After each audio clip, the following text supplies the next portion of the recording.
in the room. Isn't that the way people are? How many people put down other people so that it elevates them? That's what the law does. And Paul is saying, really? Weak, miserable, lame, poor? Okay, verse 11. I fear for you that somehow I have wasted my efforts on you. Okay, so Paul's a little frustrated here. And I think it's kind of cool that it makes it into the Bible, so that if you've ever been frustrated, you can go, you know what, Paul was frustrated, so it's okay. God's holy word, it's nice that he shows us the flaws. Nice to know that we aren't the only ones who can get frustrated. But he's concerned that time that I've invested in it was at great expense physically for him and all these other things. I hate for this time to be wasted. Verse 12, I plead with you, brothers and sisters, become like me, for I became like you. You did me no wrong. Now, what? Okay, what was Paul before the gospel? He was the law keeper of law keepers. Look, I became like you. I stepped away from the law because I realized my salvation wasn't in the law.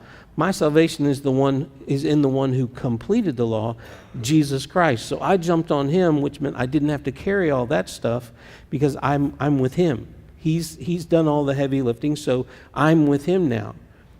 And now you're wanting to go back and be what I was? Folks, that just doesn't even make sense. Why would you want to go back and be the thing I left, and then I came and told you the good news of the gospel? Verse 13, as you know, it was because of an illness that I first preached the gospel to you. Okay, now, we're going to take a quick step back into Paul's life. Sometimes when we read through the Bible, and especially if you read quickly through several letters of Paul, you read Acts, and how many years does Acts span? Acts is the story of 30 years of church. Most people read it and they think, oh, this all happened that first week. It's the story of 30 years of process, 30 years of church growth, 30 years of missionary journeys, 30 years of developing and becoming the church. And we're still in the book of Acts, probably, really we are. So the book of Acts is 30 years. Paul doesn't even start writing, and Galatians is supposedly the first book that Paul wrote. Paul didn't start writing that for probably 16 years after his conversion. No, wait a minute. I thought he wrote early on. No. Paul got converted, and let me give you some of these dates, or some of the ages, so you can kind of get a little bit better picture here. Paul, his life travels writing to Paul, missionary trip to Galatia, happened before any of his writings, and Galatians was the first book. Paul was 29 at his conversion, okay? 29 at his conversion. He was 42 when he took his first missionary journey. Between 29 and 42, he was training, he was learning, he was teaching, he was growing, but he didn't take his first missionary journey until he was 42. And he was 45 when he wrote Galatians. So he had a lot happen in the 16 years between his conversion and this letter personally. And it may have just been that 3 or 4 years had gone by since he'd been there that first time. So I'm saying that to say that we need to establish kind of that timeline thing that we were talking about last week. So now let's look at 2 Corinthians. 2 Corinthians comes way after Galatians is written. It's several years anyways. Here's what Paul says in 2 Corinthians 12, 6 through 10. Even if I should choose to boast, I would not be a fool, because I would be speaking the truth. But I refrain so no one will think more of me than is warranted by what I do or say. Remember, all the time, Paul always is held up to that, well, you were a Jew of Jews, or he has somebody he comes up against who thinks, well, I'm a better Jew than you are. And he's like, dude, look, there was no better Jew than me. I was persecuting, I was persecuting the church because of these surpassing great revelations. Therefore, in order to keep me from becoming conceited, I was given a thorn in my flesh, a messenger of Satan to torment me. 3 times I pleaded with the Lord to take it away from me, but he said to me, my grace is sufficient for you, for my power is made perfect in weakness. Therefore I will boast all the more gladly about my weakness, so that Christ's power may rest on me. That is why, for Christ's sake, I delight in weaknesses, in insults, in hardships, in persecutions, in difficulties. For when I am weak, then I am strong. So Paul is in Galatia.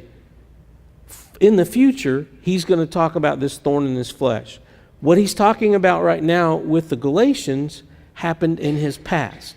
The thorn in the flesh has not yet happened, as far as we know, in this. So what Paul's talking about the illness that led me to you, he's not talking about this passage where it's the thorn in the flesh. The thorn in the flesh apparently was something God put on him, or allowed to be put on him, to keep him humble, to keep him, his own words are, to keep me from being conceited about what all I've accomplished. God was constantly reminding me, Paul, without me, you ain't nothing. But with me, you're everything. And so he had that. Now he's talking to the people at Galatia about, as you know, it was because of an illness that I preached the gospel to you. Here's the belief.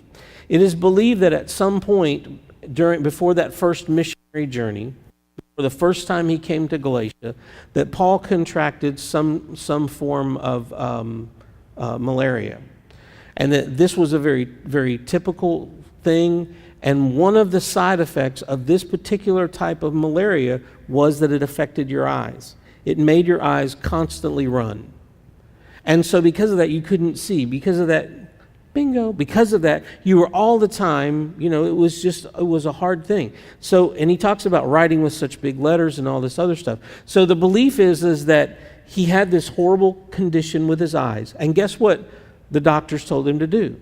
You need to go to a higher elevation. You need to go to a drier climate.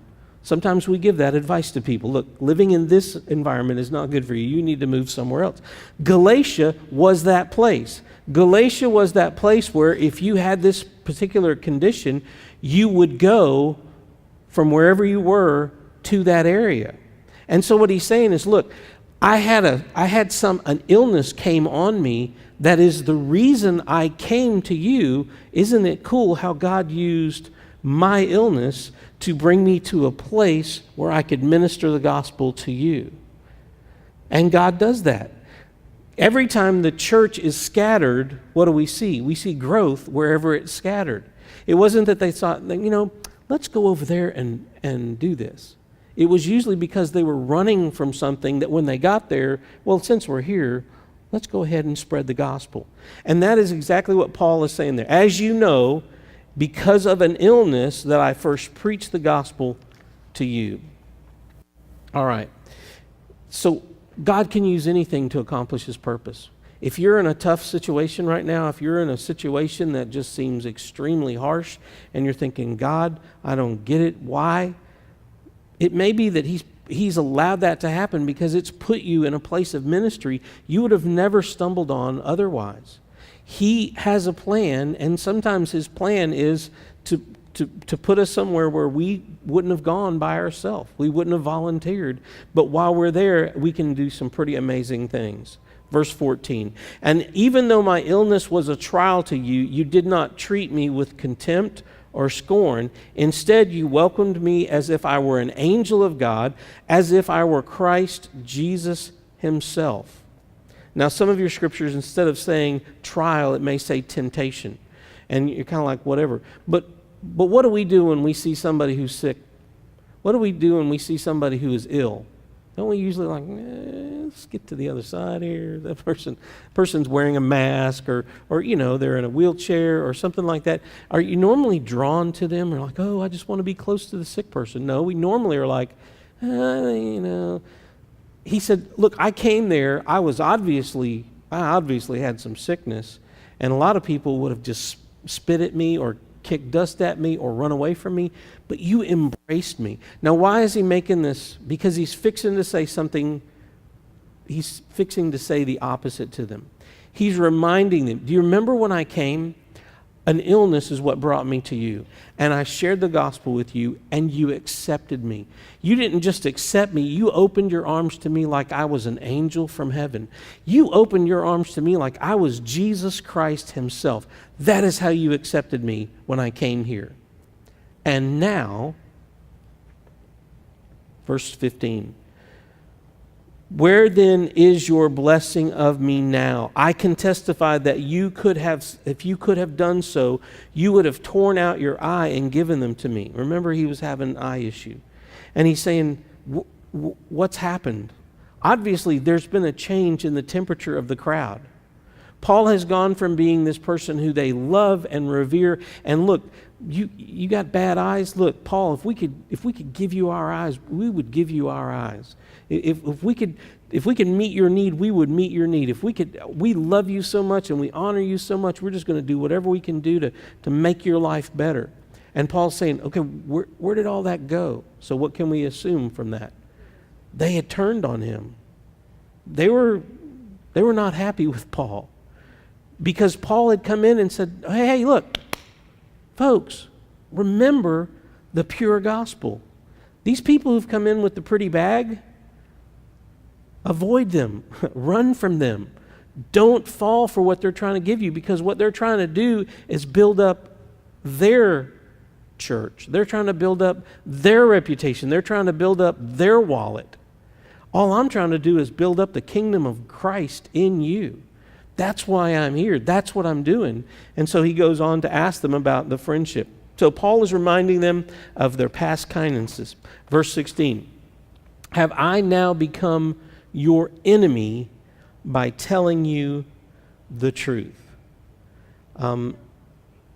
Bingo. Thank you. Sally and I have always thought it would be cool to write a couple of books. One of them would be funny things that have happened while on the road traveling. Some of them would be, one of the books was going to be really dumb things people in church have said to us. No, I'm just kidding. That's just that's just a chapter. But one of the books that we could write is how fast you can go from being a friend to an enemy like that. I'll go this far to say, I've not had very many surgeries in my life, like maybe one that I remember as an adult.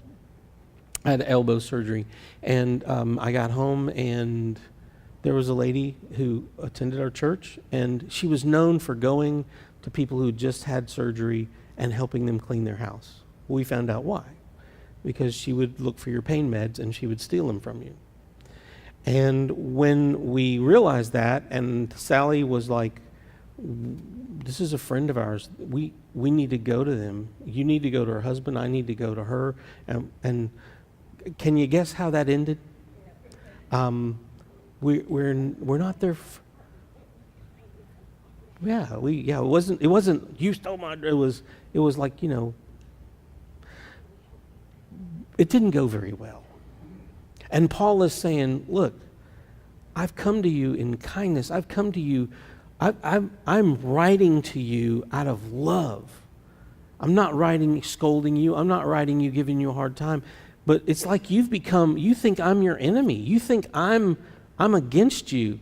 These people over here, those are the people who are against you. The ones that are judging you and saying the gospel is not enough, you need to do it more. You need to do different. You need to do better. Verse 17 and 18. Those people are zealous to win you over, but for no good. What they want is to alienate you from us so that you may have zeal for them. In other words, it's just like any time there's false teaching in the church. It's not to build up the gospel. It's not to build up the church. It's not to build up the kingdom of Christ. It's to build up this person's little personal agenda.